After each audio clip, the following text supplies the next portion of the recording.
కీర్తన 122 మార్చి చదువుకుంటున్నాం. యెహోవా మందిరమునకు వెళ్ళుదుమని జనులు నాతో అనినప్పుడు నేను సంతోషించితిని. యెరూషలేమా, బాగుగా కట్టబడిన పట్టణం వలె నీవు కట్టబడి ఉన్నావు.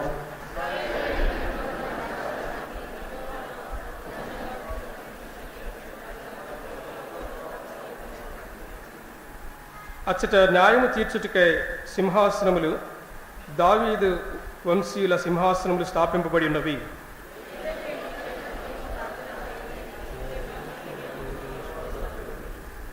నీ ప్రాకారములలో నెమ్మది కలుగును గాక, నీ నగరులలో క్షేమముండును గాక.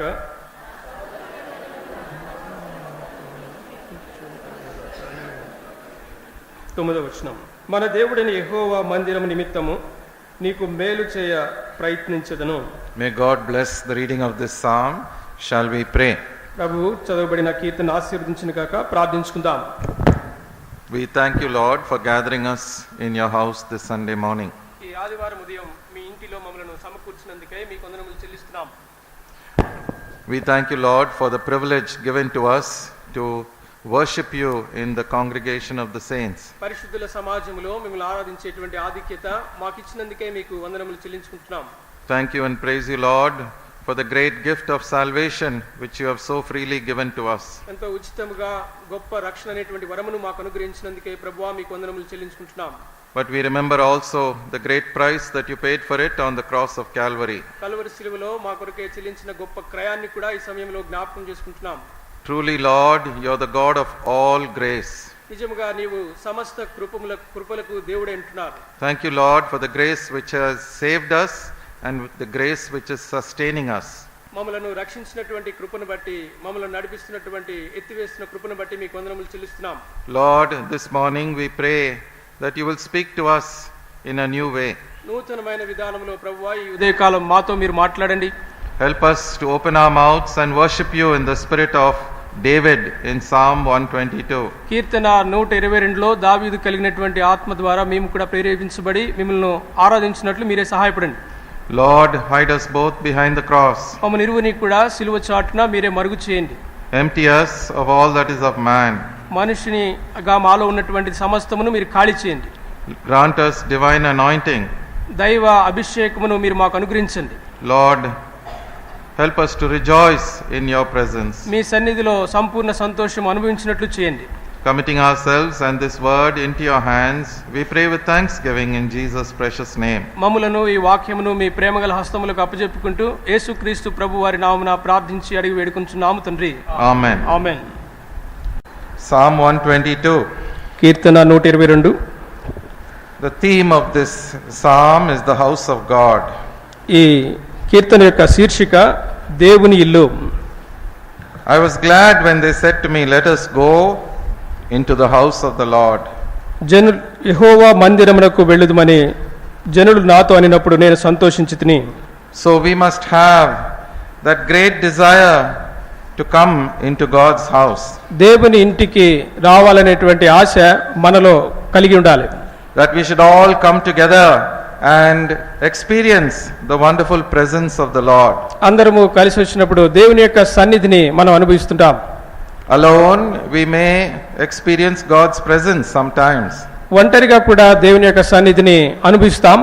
But there is a definite word from the Lord that where 2 or 3 are gathered together in his name, God's presence is definitely in their midst. అయితే దేవుని యొక్క వాక్యంలో సెలవిచ్చినట్లుగా ఎక్కడ 2-3 ఆయన నామమున కూడి ఉంటారో వారి మధ్యన ప్రభు ఉంటానని సెలవిచ్చారు. So God is in our midst this morning. కాబట్టి మన దేవుడు మన మధ్య ఈ ఉదయకాల సమయంలో ఉన్నారు. And for Sunday worship especially, we must feel in our hearts God is present waiting for us this Sunday morning for our worship. మన ఆరాధన కొరకే మరి ప్రాముఖ్యంగా ఈ ఆదివారం ఉదయకాల సమయం మన కొరకు ప్రభువు వేచి చూస్తున్నారనేటువంటి గమనం కలిగి ఉండాలి. So the beginning of this psalm speaks to us of David's longing to worship in God's house. దేవుని ఇంటిలో ప్రభువుని ఆరాధించాలని దావీదుకు కలిగినటువంటి కోరికే మొట్టమొదటి వచనంలో మనం చదువుతున్నాం. It's a very deep desire, it's a deep trishna. ఇది ఎంతో లోతైనటువంటి తృష్ణగా ఉంది, దావీదుకు కోరికగా ఉంది. The place where God dwells is where all the saints come together. దేవుడు నివాసం ఉండేటువంటి స్థలం ఏదనగా పరిశుద్ధులందరూ కూడా ఎక్కడైతే సమకూర్చబడతారో అక్కడే. It is not a physical building. ఇది భౌతికంగా కనిపించేటువంటి బిల్డింగ్ వంటిది కాదు, కట్టడం వంటిది కాదు. But according to Matthew 18:20, where 2 or 3 are gathered in my name, there I am in the midst of them. మత్తయి సువార్త 18వ అధ్యాయం 20 వచనం ప్రకారం ఎక్కడ ఇద్దరు ముగ్గురు నా నామమున కూడి ఉంటారో వారి మధ్యన నేను ఉంటానని ప్రభు వాగ్దానం చేశారు. And again we are told in 1 Corinthians 3:16 that we are 1 Corinthians 3:16 that we are the temple of God, the house of God, and the Spirit of God dwells in us. మొదటి కొరింథీ 3:16లో సెలవిచ్చినట్లుగా మనమే దేవుని ఆలయమై ఉన్నాము, దేవుని యొక్క ఆత్మ మనలో నివసించుచున్నారు. So all together when we come like this, God sees his temple present. పరిశుద్ధులుగా అందరూ దేవుని ఆలయంలో సమకూర్చబడినప్పుడు దేవుడు దేవుని యొక్క సన్నిధిని మన మధ్య ఉంచుతారు. Again 2 Corinthians 6:16, 2 కొరింథీ 6:16. here also God is telling us, you are the temple of the living God, and I will dwell in the midst of you and walk in the midst of you. I will be your God and you shall be my people. 6:16. 2 కొరింథీ 6:16. దేవుని ఆలయమునకు మనము జీవము కలిగిన దేవుని ఆలయమై ఉన్నాము. And God says, I dwell in the midst of you. మీ మధ్యన నేను నివసించేదను అని దేవుడు సెలవిస్తున్నాడు. I am your God and you are my people. మీరు నాకు ప్రజలై ఉన్నారు, నేను మీకు దేవుడినై ఉన్నానని దేవుడు సెలవిస్తున్నాడు. So the church, the love for the church, the love for the house of God must be in the heart of every believer. ప్రతి విశ్వాసి యొక్క హృదయంలో దేవుని సంఘమును గురించి, ఆలయమును గురించినటువంటి ప్రేమ కలిగి ఉండాలి. See David in another place. ఇంకో స్థలములో దావీదు గురించి చదువుతాం.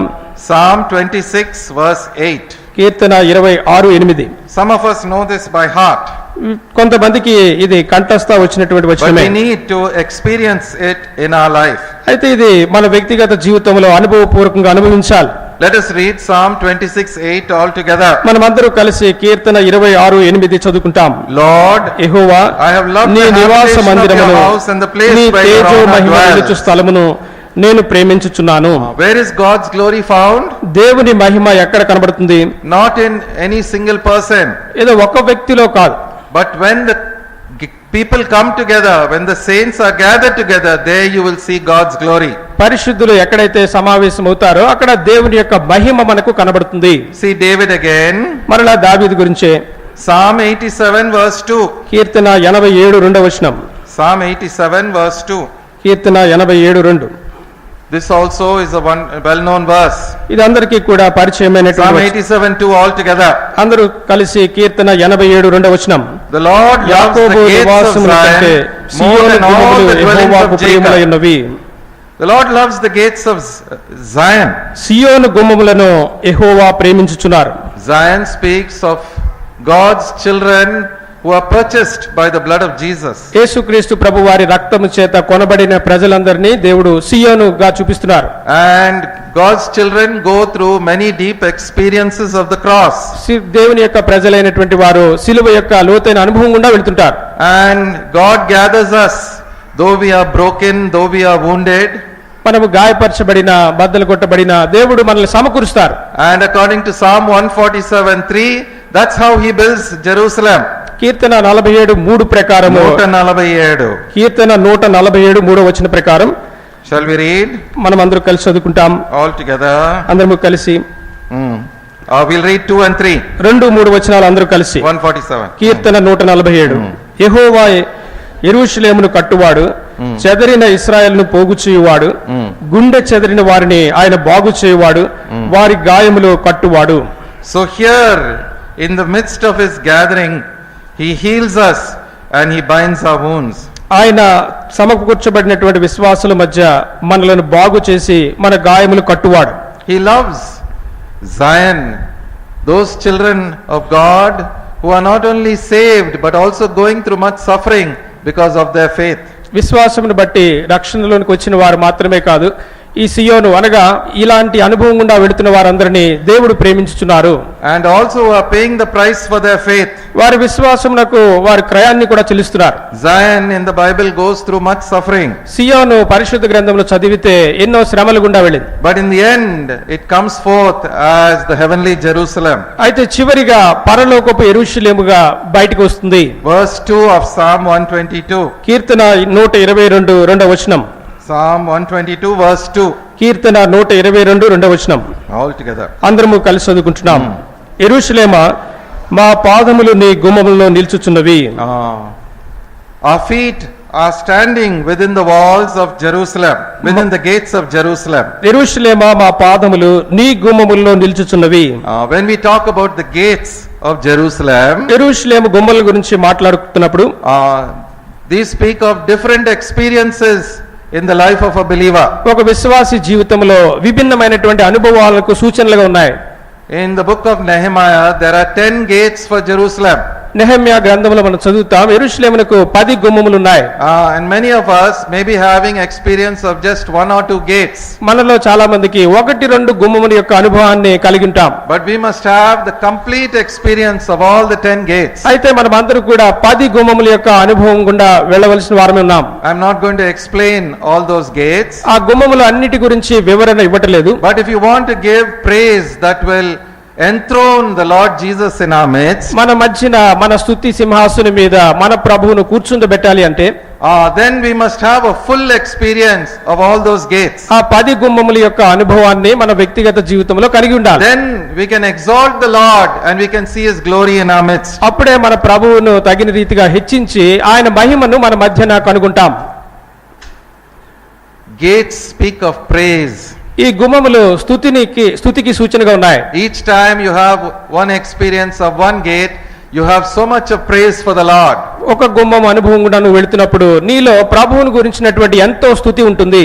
The book of Nehemiah speaks of fish gate, sheep gate, old gate, like that. Nehemiah గ్రంథంలో మనం చదివితే చేప గుమ్మము, గొర్రెల గుమ్మము, ఇలాంటి గుమ్మములు అనేకమైన రాయబడ్డాయి.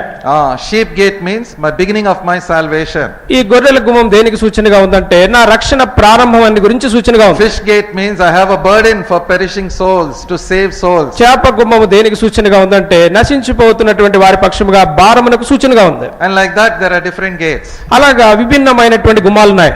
And there is also the valley gate when we go through the valley of suffering. లోయ గుమ్మం అని ఉంది. మనం కూడా ఈ లోయ అనేటువంటి శ్రమల అనుభవం గుండా వెళుతుంటాం. So those experiences are what I am talking about. నేను చెప్తున్నటువంటి అనుభవాలు అవే. Isaiah 60 verse 18. యెషయా గ్రంథము 60వ అధ్యాయం 18వ వచనం.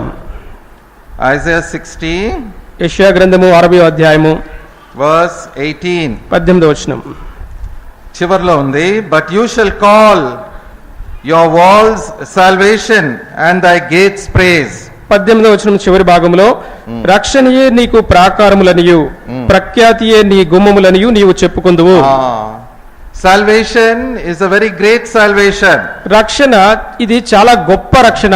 And we must experience the fullness of that salvation. ఈ రక్షణ యొక్క సంపూర్ణమైన అనుభవాన్ని మనం కలిగి ఉండాలి. Even in that there are different experiences. అందులో కూడా విభిన్నమైనటువంటి అనుభవాలు ఉన్నాయి. I am redeemed by the blood of Jesus. యేసుక్రీస్తు ప్రభు వారి రక్తము చేత విమోచించబడ్డాను. But I must also experience a great desire to run the race to win the prize. నేను బహుమానమును పొందుకొనటానికి ఈ పందె రంగములో నేను పరిగెట్టేటువంటి అనుభవాన్ని కలిగి ఉండాలి. I must have the desire to come into my inheritance. నా స్వాస్యములో అడుగు పెట్టడానికి సంపూర్ణమైన కోరిక కలిగి ఉండాలి. I must not only feel happy that I have come out of Egypt. నేను ఐగుప్తు నుంచి బయటికి వచ్చానులే అన్న సంతోషం సరిపోదు. I must come into the promised land by crossing the river Jordan. యోర్దాను నది దాటి వాగ్దత్త దేశమును స్వతంత్రించుకోవాలి. And once I come into the promised land, ఒక్కసారి ఆ వాగ్దాన దేశంలో అడుగు పెడితే I must live the overcoming life. అక్కడ జయించేటువంటి జీవితాన్ని కలిగి ఉంటాను. And then I will come to Jerusalem. అప్పుడు యెరూషలేములోనికి వస్తారు. Then the Lord Jesus will be enthroned as king in my heart. అప్పుడు యేసుక్రీస్తు ప్రభువారు సింహాసనాసీనుడిగా నా హృదయంలో నివసిస్తారు. I'm just touching on these things. ఈ సంగతుల గురించి మీకు పైపైన చెప్తున్నాను. It is called a so great salvation. ఇంత గొప్ప రక్షణ ఇది. So God is building up the walls of salvation. ఈ రక్షణ గోడలను ప్రభువు కట్టుచున్నాడు. And there are gates into which we have to pass. మనం వెళ్ళవలసినటువంటి గుమ్మములు కూడా ఉన్నాయి. And we have a richer and a deeper worship coming forth from our lips. మన పెదవుల నుంచి ఎంతో లోతైన ఐశ్వర్యవంతమైనటువంటి ఆరాధన వస్తుంది. Now it is written here in verse 3. మూడవ వచనములో Psalm చెప్పబడింది. 122 verse 3. కీర్తన 122 మూడవ వచనములో Jerusalem is built as a city that is compact together. యెరూషలేము బాగుగా కట్టబడిన పట్టణం వలె నీవు కట్టబడి ఉన్నావు. బాగుగా కట్టిన, that word in Telugu doesn't convey the real meaning. It is amarchabadina. ఇది బాగుగా అని ఇక్కడ రాయబడి ఉంది. Correctly fitted together. అమర్చబడిన అనేటువంటి మాట సరిగా ఉంటుంది. So God is carefully taking all of us as living stones with all our rough edges, and he is building up his Jerusalem. గరుకైనటువంటి మనలను నున్నని రాళ్లుగా, సజీవమైన రాళ్లుగా ప్రభువు చేసి నూతనమైనటువంటి యెరూషలేమును ప్రభువు కట్టుచున్నారు. That is why church experience, on one side it is wonderful, but on the other side also it's very difficult. అందుకే సంఘ అనుభవము ఒకవైపు చూస్తే చక్కగా ఉంటుంది, ఇంకొక వైపు చూస్తే ఎంతో శ్రమలతో ఉంటుంది. But we have to love Jerusalem. We must keep coming despite all the difficulties. అన్ని కష్ట సమయాల్లో, పరిస్థితుల్లో కూడా మనము సంఘమునకు యెరూషలేమునకు రావాలి. Now how does God build us up as one tight, neatly constructed city? ఎంతో చక్కగా అమర్చబడినటువంటి సౌందర్యమైన నగరముగా దేవుడు మనలను ఎలాగూ కట్టగలరు? Ephesians ఎఫెసీయులకు రాసిన పత్రిక chapter 4. 4వ అధ్యాయం. This is the spiritual truth. ఇది ఆత్మీయమైనటువంటి సత్యం. It says here from verse 4 to verse 6. Read all together. 4 నుంచి 6 వచనములు అందరూ కలిసి చదువుకుంటున్నాం. Ephesians 4. ఎఫెసీయులకు రాసిన పత్రిక 4వ అధ్యాయం 4 నుంచి 6. 4 నుంచి 6 అందరూ కలిసి, శరీరం ఒక్కటే, ఆత్మయు ఒక్కడే, ఆ ప్రకారమే మీ పిలుపు విషయమైన ఒక్కటే నిరీక్షణ అందనట్లు పిలువబడితిరి. ప్రభువు ఒక్కడే, విశ్వాసం ఒక్కటే, బాప్తిజం ఒక్కటే, అందరికీ తండ్రి అయిన దేవుడు ఒక్కడే, ఆయన అందరికీ పైగా ఉన్నవాడై అందరిలోనూ వ్యాపించి అందరిలో ఉన్నాడు. So we must have this vision of a sevenfold unity. 7 అంతల ఐక్యత అనేటువంటి దర్శనంలోనికి మనం రావాలి. One body. We are all members of one body. మనమందరూ కూడా ఒక్క శరీరమై ఉన్నాము.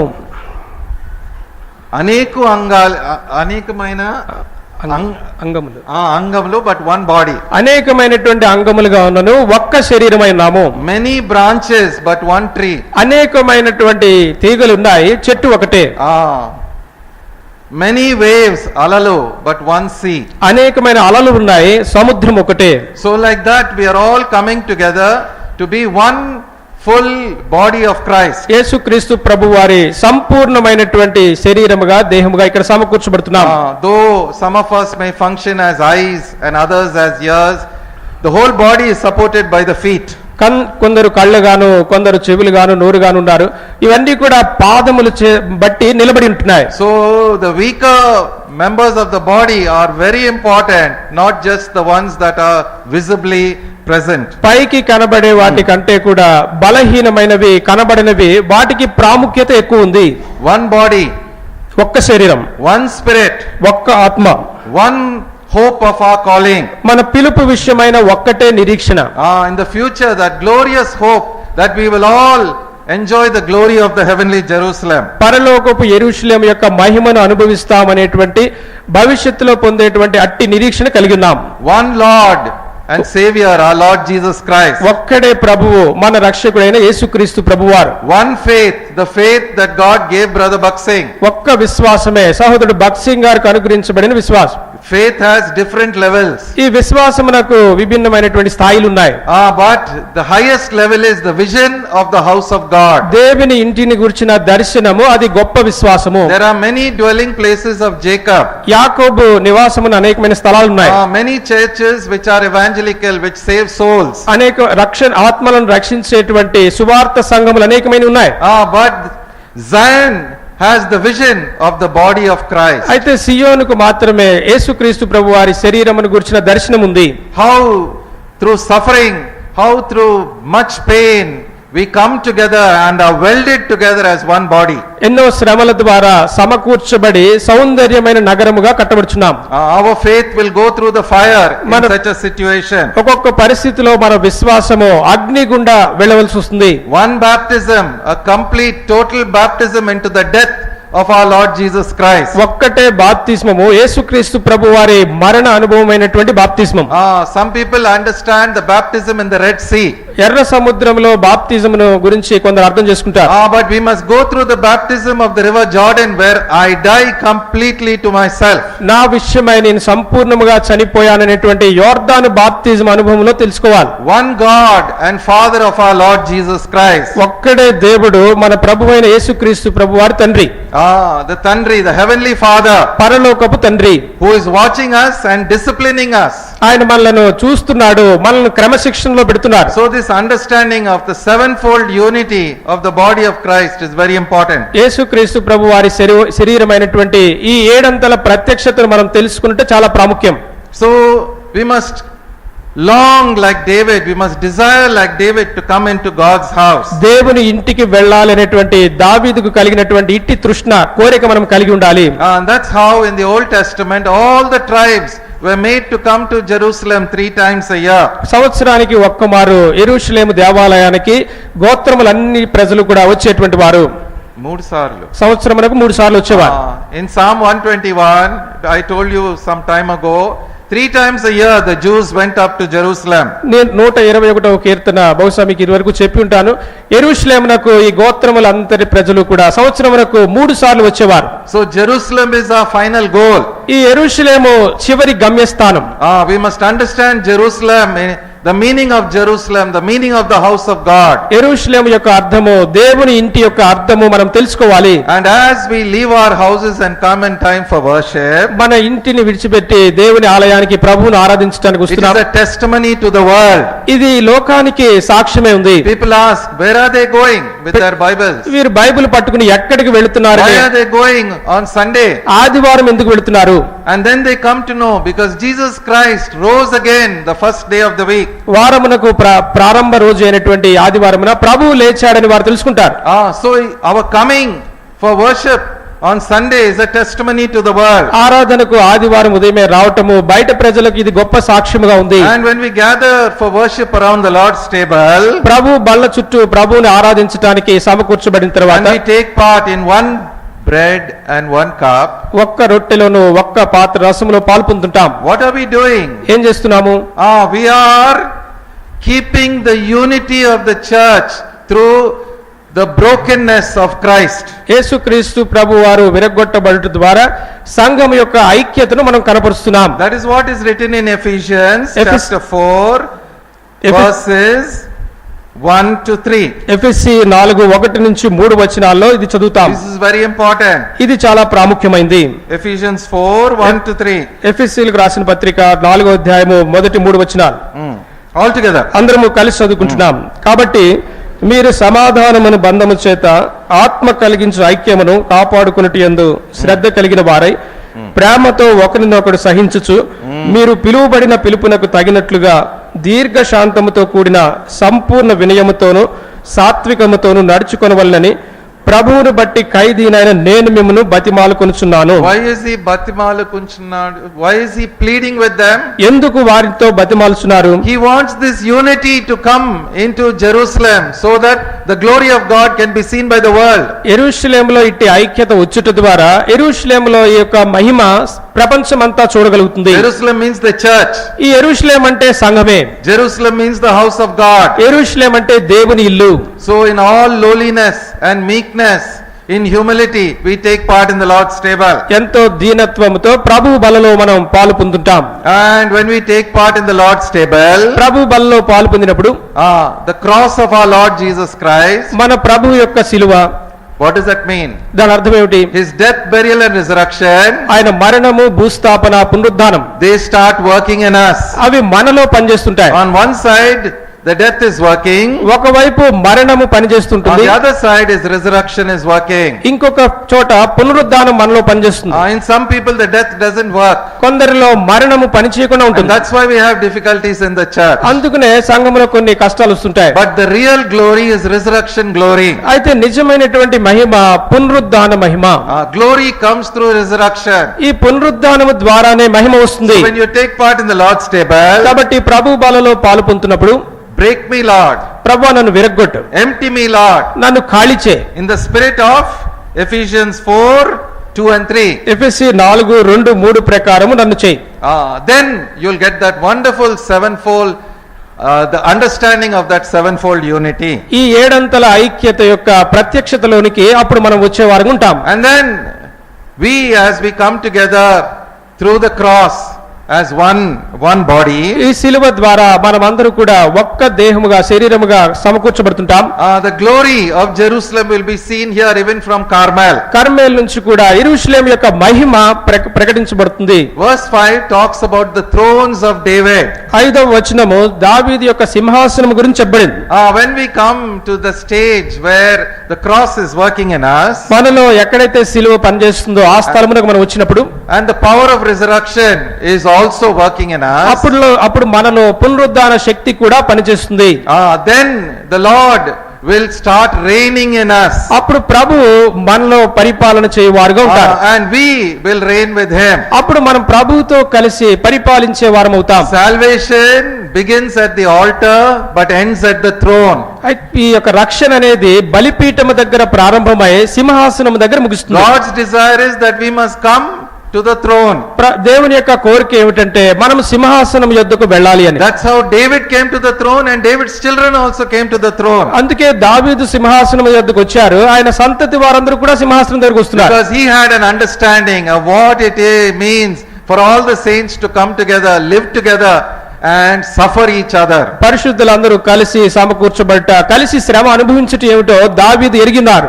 So from verse 6 to verse 9, కీర్తన 122:6-9 వచనాల్లో he has a prayer for Jerusalem. యెరూషలేము గురించి ప్రార్థించుచున్నాడు. Verse 6 and 7 all together. 6-7 వచనములు అందరూ కలిసి, యెరూషలేము యొక్క క్షేమము కొరకు ప్రార్థన చేయుడి. యెరూషలేమా, నిన్ను ప్రేమించు వారు వర్ధిల్లుదురు. నీ ప్రాకారముల్లో నెమ్మది కలుగును గాక, నీ నగరులలో క్షేమముండును గాక. 8 and 9 also. 8-9 కూడా అందరము కలిసి, నా సహోదరుల నిమిత్తమును, నా సహవాసుల నిమిత్తమును నీకు క్షేమము కలుగును గాక అని నేనందును. మన దేవుడైన యెహోవా మందిరము నిమిత్తము నీకు మేలు చేయ ప్రయత్నించెదను. So my desire is that the whole house of God, this Carmel, must enjoy the blessings of God. దేవుని ఇల్లు అనగా కర్మేలు ప్రార్థన మందిరం అంతా కూడా దేవుని ఆశీర్వాదమును అనుభవించాలి. His great prayer is for peace in the house of God. దేవుని ఇంటిలో గొప్ప సమాధానము కొరకు దావీదు ప్రార్థిస్తున్నారు. First I must have peace with God. మొట్టమొదటిగా వ్యక్తిగతంగా నాకు దేవునితో సమాధానం ఉండాలి. That means everyone must enjoy the experience of being born again. తిరిగి జన్మించిన ఇట్టి అనుభవము ప్రతి ఒక్కరూ కలిగి ఉండాలి. Secondly, రెండవదిగా God's peace must be in my heart. దేవుని యొక్క సమాధానము నా హృదయములో నివసించాలి. According to Colossians 3:15, the peace of God must rule in our hearts. కొలస్సీ 3:15 ప్రకారము దేవుని యొక్క సమాధానము నా హృదయాన్ని ఏలుబడి చేయాలి. And thirdly, మూడవదిగా peace must multiply and grow like a river even in the house of God. దేవుని ఇంటిలో నది వలె సమాధానము విస్తరించాలి.